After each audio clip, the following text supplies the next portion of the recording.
Hello friends. आज के इस वीडियो में हम बात करेंगे कि एसीएल सर्जरी यानी कि एसीएल रिकंस्ट्रक्शन की जो दूरबीन से सर्जरी की जाती है उसमें एसीएल ग्राफ्ट को बनाने के लिए कौन से ऑप्शंस हमारे पास अवेलेबल है। तो एसीएल ग्राफ्ट को आप ब्रॉडली दो पार्ट में डिवाइड कर सकते हो, एक है ऑटोग्राफ्ट और दूसरा है एलोग्राफ्ट। ऑटोग्राफ्ट यानी पेशेंट की खुद के शरीर में से ही जो लिगामेंट निकाला गया है उसको ऑटोग्राफ्ट कहते हैं। और एलोग्राफ्ट जो दूसरी मनुष्य की बॉडी में से जो लिया गया है उसको एलोग्राफ्ट कहा जाता है। तो ऑटोग्राफ्ट के लिए चार ऑप्शंस अवेलेबल है। ये चार में से सबसे पहला जो मोस्ट कॉमन यूज होता है वो है हैमस्ट्रिंग ग्राफ्ट। हैमस्ट्रिंग ग्राफ्ट हमारे थाई के पीछे के भाग में होता है और वो वहां से निकल के नीचे के पार्ट में अटैच होता है शीन के ऊपर। और वो जो ग्राफ्ट निकाला जाता है उसको सेमी टेंडिनोसस या तो हैमस्ट्रिंग ग्राफ्ट कहा जाता है। काफी बार कुछ पेशेंट में हैमस्ट्रिंग्स बहुत पतला होता है और वैसे केस में हम हैमस्ट्रिंग को छोड़कर दूसरे नंबर का जो ऑप्शन है वो यूज करते हैं जिसको पेरोनियस लॉन्गस ग्राफ्ट कहते हैं। ये पेरोनियस लॉन्गस ग्राफ्ट एंकल में से निकाला जाता है। एंकल में से जो ग्राफ्ट निकाला जाता है वो पेरोनियस लॉन्गस होता है और वो हैमस्ट्रिंग से थोड़ा मोटा होता है। तो कुछ पेशेंट्स में जिसमें हैमस्ट्रिंग्स पतले होने की संभावना रहती है उसमें से हम पेरोनियस लॉन्गस लेते हैं।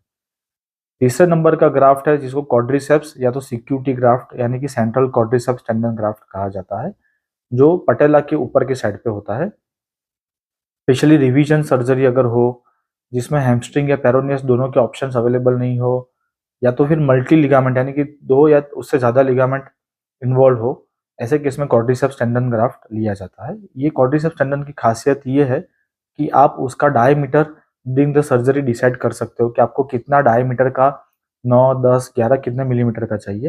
हैमस्ट्रिंग्स और पेरोनियस में ये ऑप्शन अवेलेबल नहीं है। और क्वाड्रिसेप्स का रीजनरेशन काफी फास्ट होता है।